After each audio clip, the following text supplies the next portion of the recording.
Hello, my name is Anton Varonka and I'm going to guide you through our paper, What is Decidable about Linear Loops. The problem that we address is one from the realm of formal verification. We want to apply model check-in to the unfoldings of program loops. In other words, our objective is to automatically check, given a loop and an assertion about its behavior, whether this assertion holds. Let me give you an example of a loop as we consider them in our work. This is a single path loop where updates are linear in the program variables.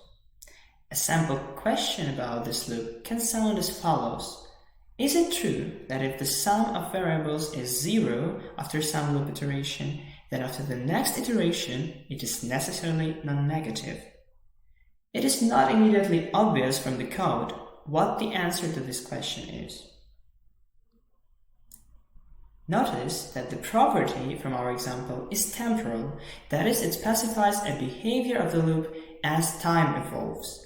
Its atomic propositions are statements about program variables that either hold or not at a fixed iteration. Here, they are an equality and an inequality. And in general, the atomic propositions in our paper are allowed to be combinations of polynomial inequalities in program variables. On top of them, we choose a temporal logic formalism in order to argue about time. Just as you can see it here, a concrete formula of the logic describes some specification of loop behavior expressed in terms of atomic propositions. The temporal logic of our choice is the monadic second-order logic, MSO, which is highly expressive and captures a huge variety of properties. Arguably, this is one of the most general settings for model checking. At the same time, high expressiveness comes with undecidability concerns. If in our formulas we allow for all sorts of atoms, this quickly leads to difficulties.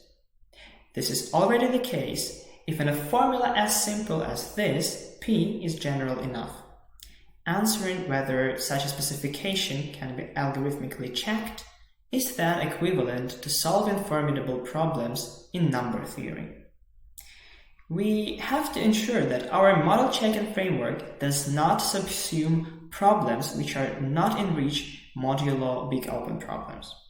In order to do so, while still preserving the generality of the MSO logic, we take a closer look at the atoms themselves. To us, the dimension aspect of atoms becomes crucial. We capture this by defining the class of admissible atomic propositions and allowing exclusively those in the specifications that we verify. By doing so, we draw a line between the decidable model check-in problems and those for which settling the decidability question is not possible without advances in solving open problems in mathematics. Our main contribution is the algorithm that takes a linear loop with an arbitrary number of variables and a loop specification in terms of admissible propositions. This algorithm outputs a yes or no answer depending on whether the specification holds for the loop.